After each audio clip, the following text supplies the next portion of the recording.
This is Louis Mumford, one of the great giants of kind of our study of technology and culture of the 20th century. And the chapter is called Revolt of the Demons. And really, what it's about is technology run amok and turned into um, things that are very dangerous and hostile to the human spirit as well as body. The revolt of the demons. He's talking about Freud here. Because Freud dared so greatly, man has an insight into what?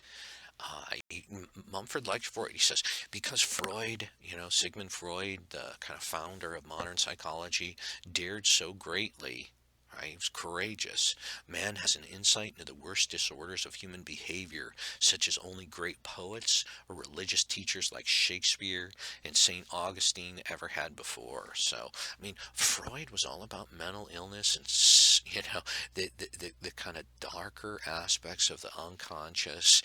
He rooted it in sexuality, and but it had to do with, the uglier aspects of the human psyche.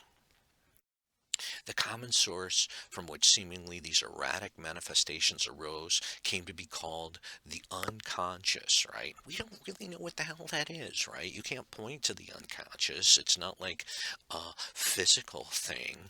It's not like an element or something like that. But because of like Freud and indeed, what do you call that behind the scenes backstage of dreams and such?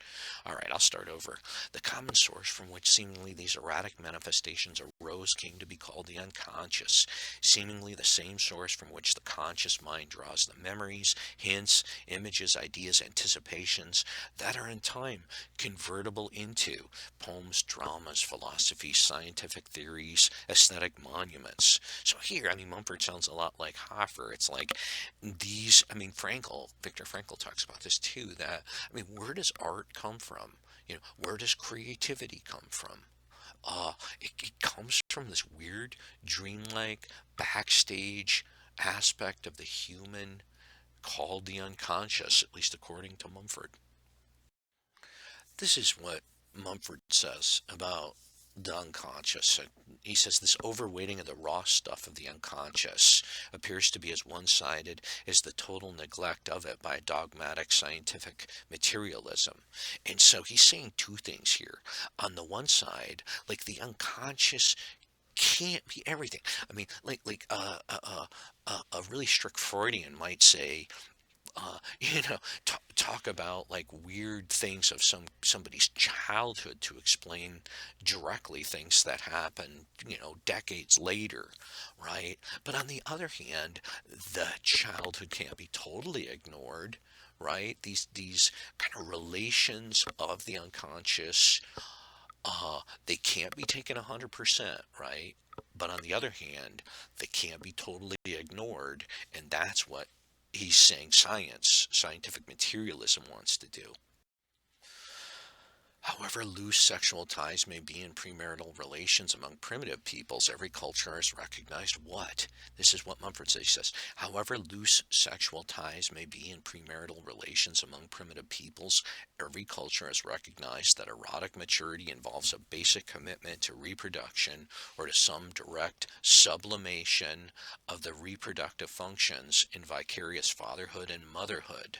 And like sublimation is a kind of interesting psychological word that just means like transformation into higher forms. And so this idea that like art and all kinds of kind of heroic actions are sublimations of more basic instincts that kind of comes from Freud.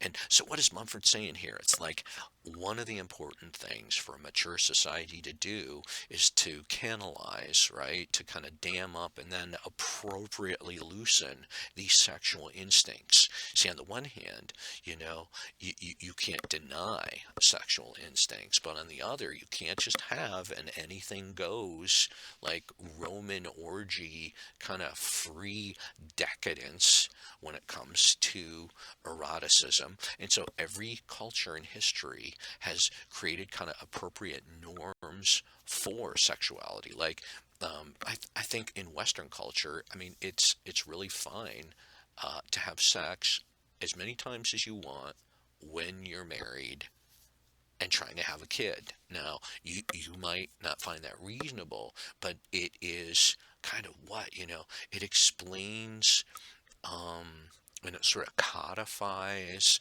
in kind of rules and law what is appropriate and not appropriate to do.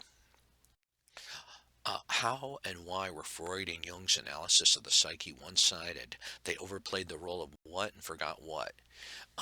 Mumford says, in one respect, unfortunately, Freud's analysis of the psyche was one-sided and Jung's was incomplete. Because they derived their most original insights from dealing with mental illness, both men tended to magnify the negative, sinful, self-absorbed, often self-destructive aspects of the unconscious mind, and to forget the important positive functions that it furthers. In a word, they overplayed the role of the disruptive demons and forgot the healing offices of the nine muses. That's very interesting. So that is Mumford's critique of both Freud and Jung, because they were both shrinks, and so the psychological orientation focused on mental illness and mental disturbance and stuff. And so what Mumford's saying is, there's this other really great aspect of the unconscious. It's the nine muses, or the aesthetic, the artistic, the creative, the warm, the nurturing, the loving.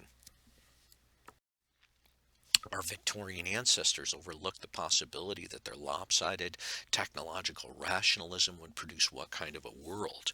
Our Victorian ancestors overlooked the possibility that their lopsided technological rationalism would produce an increasingly purposeless and irrational world to which only machines with no internally transmitted history and no spontaneous inner promptings could be permanently adjusted. And so, I mean, this is Mumford's really sort of insightful criticism about, like, I mean, why do we do what we do? And he's arguing that this kind of he's really coming at it like Huxley would, that this pleasure for the sake of pleasure is purposeless, it's irrational. I mean, human beings can't really adjust themselves. I mean, we might like pleasure physically, but it decays us psychologically, creates a kind of purposeless, irrational reality. Archetypes are symbols of what? So archetypes are kind of Jungian paragon or exemplar forms. So archetype is kind of like, think of it like the highest, most basic kind of critical form.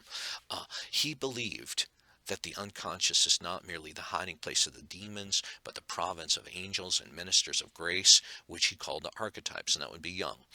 These last are the symbols of the inner forces that work toward unity, health, fullness of life, and purposeful conscious development. So these higher forms, these almost like God forms, right? These are what Jung called archetypes, and again, they're symbols of the inner forces that work toward unity, health, fullness of life, and purposeful conscious development.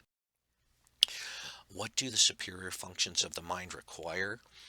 Mumford says the superior functions of the mind require continuous, delicate care, for they draw upon the deepest layers of human experience, and they develop fully only when there's a free and easy intercourse between the conscious and the unconscious, between the values, meanings, purposes derived from man's infinitely varied past and the new potentialities that the conscious mind continually brings into existence, right? So the kind of superior functions of the mind require a kind of continuous, delicate care.